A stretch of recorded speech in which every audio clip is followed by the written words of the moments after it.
Hello back.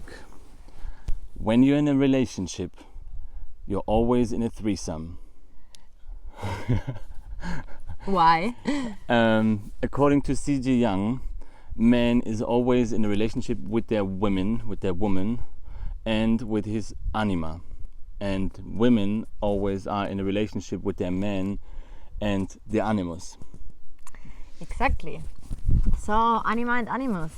C.J. Young kind of invented these words as the two main archetypes.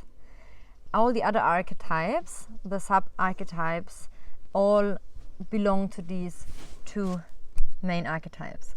And the anima is considered to be all the feminine associated aspects of our psyche, and the animus is all the male associated aspects of our psyche. So I feel it's important to mention that here we talk about the usual heteronormative terms of male, female, man, woman, but we don't want to exclude all other genders or orientations, or these things, they also apply to homosexual or bisexual or whatever couples, or singles, of course, because as we already explained, we all have these archetypes inside of us. It's not dependent or solely dependent on our sexual organs or sexual orientation, but if we always now start to include all the different forms and explain it over and over again, it's becoming very stiff, the video, and that's what we don't want. So please forgive us if this is a delicate topic, as we all know nowadays, but just really try to feel the essence and the energy behind our words, and try to, no matter which orientation you have, find these energies inside yourself, okay? Good. So as we talked about in the last video, we are all constantly seeking to get back to the one wholeness, to the one consciousness, to the one oceanic truth and unity where we all come from, the source, God, or whatever how we might call it. Also kind of this like original connection of us being in the womb of our mother. And then when we come into this world, into this physical plane, there is duality, there is polarity. So what happens usually is that the man develops more his animus, although he has animus and anima, male and female, inside of him. He has, in the best case, role models like the father, and then he identifies more with this sex and with men. And so his animus naturally develops more than his anima. For the woman, it's usually the other way around. And then what happens is that the man suppresses, or also more positively said, sends his anima aspects into his subconsciousness. This is a normal process, And what then happens, because things that we suppress or we send to the subconsciousness or the unconscious also, they become externalized. And that's not a bad thing, or in general like a problematic thing. That's very natural, because that makes in the first place attraction. This is what results in the man being attracted to a woman and the woman being attracted to the man, because we externalize this and project our suppressed part onto the outside. So when we find it, when we see it in the outside, we feel attracted to it, because the magnetism draws us towards our original surge, our seeking of being whole again. Exactly, coming back to the oneness, okay? And that is normal. This is how children are being made. This is how evolution moves on until now, and it's totally okay. The challenging part starts when we also suppress, or mainly suppress, our shadow attributes, and then project all the things that we didn't look at or that we want to fulfill, and although we could fulfill them in ourselves, we project it onto the outside. Usually we do it with our partner. We project the things we can't really generate in ourselves or see in ourselves onto our partner. And this has also a lot to do with coming from the parents, because what I maybe didn't get from my father in this case, I will automatically seek in my partner, and the other way around. So that's when it gets difficult, because projection is always difficult. Why? Because it's an illusion many times. It's not realistic. Someone cannot keep up with all your projections and all your hopes and dreams. So we give an example. I was talking about the subcategories, right? So for in my case, my animus consists in all the different male animus archetypes, like the hero, the prince, the king, the savior, the servant, and all of these parts that I have inside of me but don't really integrate well enough, probably, I will now project onto Daniel. So I expect him to be my king, my savior, my hero, my lover, my servant. Exactly. And then maybe you want to give some examples about like the other side, like the anima. What I search in you is my queen, my princess, my mother, my little girl, my romantic lover, and all the female aspects that I don't integrate in myself. Yeah. So yeah. It's challenging because no one can keep up to fulfilling all these roles, you see. Yet we really, really want it. As long as we don't integrate them in ourselves, this will play out in very, very toxic, destructive and dramatic ways, of course. And it's just all these parts that we also maybe didn't live or didn't get from our parents, which is a whole other topic on its own.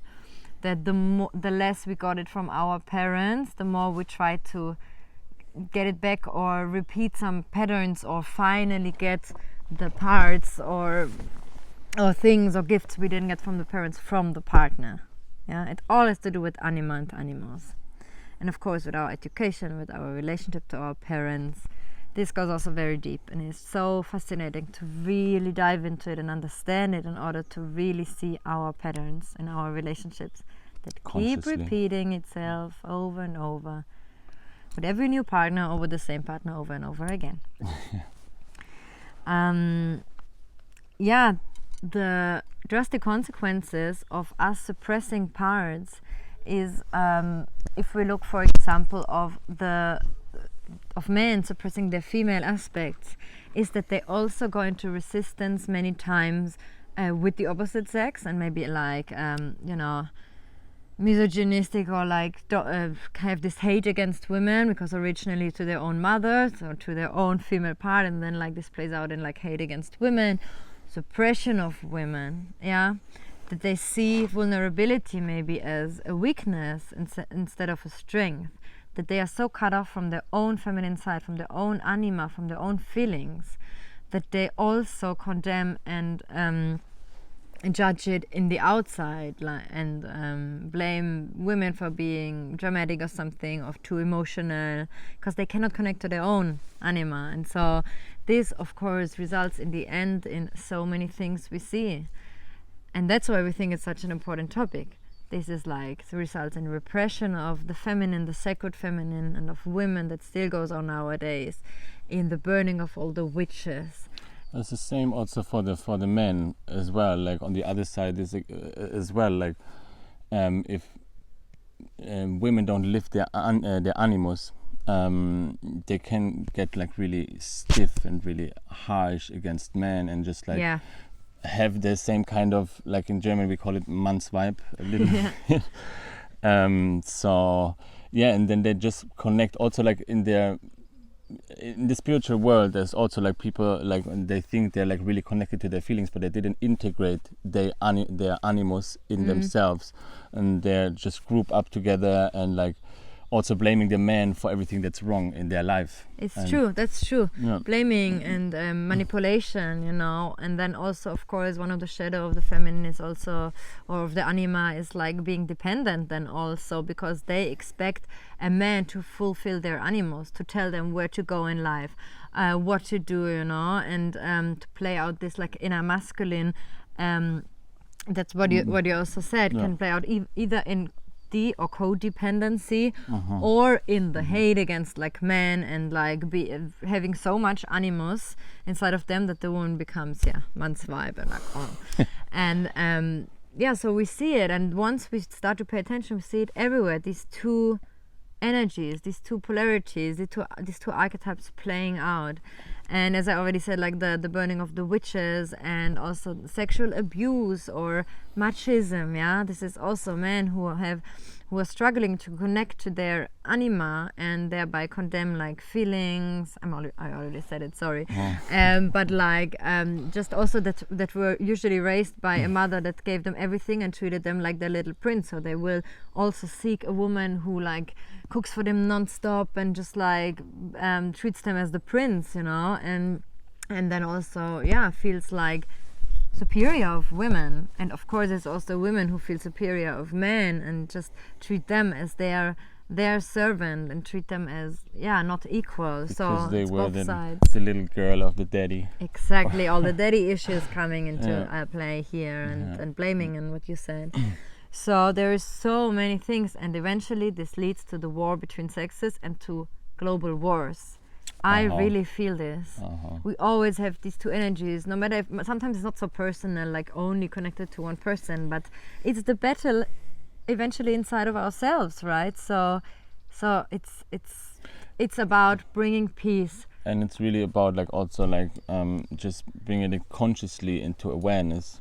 I feel like that we like really look at this where we see it in life, and then just like look at it consciously, and just like also let it come up to the surface and just like think about it. I think it's true. Yeah.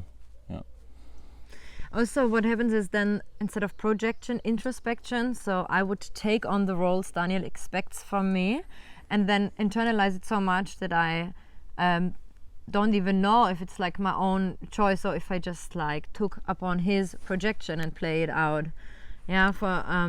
So he can also seek parts of his animus, of course, in a woman. It's not only the other sex. So if I play out some animus aspects for him, I strengthen my animus, for example, and he weakens his own animus.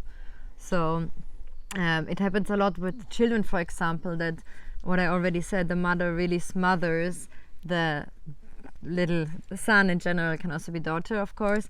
And then the son, because she's maybe frustrated because she cannot get enough animus qualities from her partner, or she doesn't have a partner anymore. That's what happens a lot. Or the partner is working all the time and is not there. What is happening as well a lot. So then the son really internalizes and introduziert these hopes and desires of the mother, and later on maybe feels that all his decisions, although he's a grown-up man, always depend on whether he makes his mother happy or not. It happens a lot. And so these are things that with me, that I'm a smothered child, that I was a bit a smothered child. Yes. Yeah, definitely. Yeah, but you don't. I don't think your mother likes everything you do. So no, there is some hope there. Yeah. Yeah, exactly. So it's all about just integrating animus and anima inside of us, like in a healthy way. So we have an upcoming video soon where we talk about how that played out in our relationship and how we manage or don't manage. We'll manage. See. And I want to invite you to my online course on the sacred feminine, on worshipping the goddess in different parts of this world, and what happened before monotheistic religion and patriarchy. So I'm really excited, and you find the link in my bio, in my link tree. And let us know your thoughts about Animus and Anima, how you experience it in your life. Yeah? Okay. Much love. Many blessings.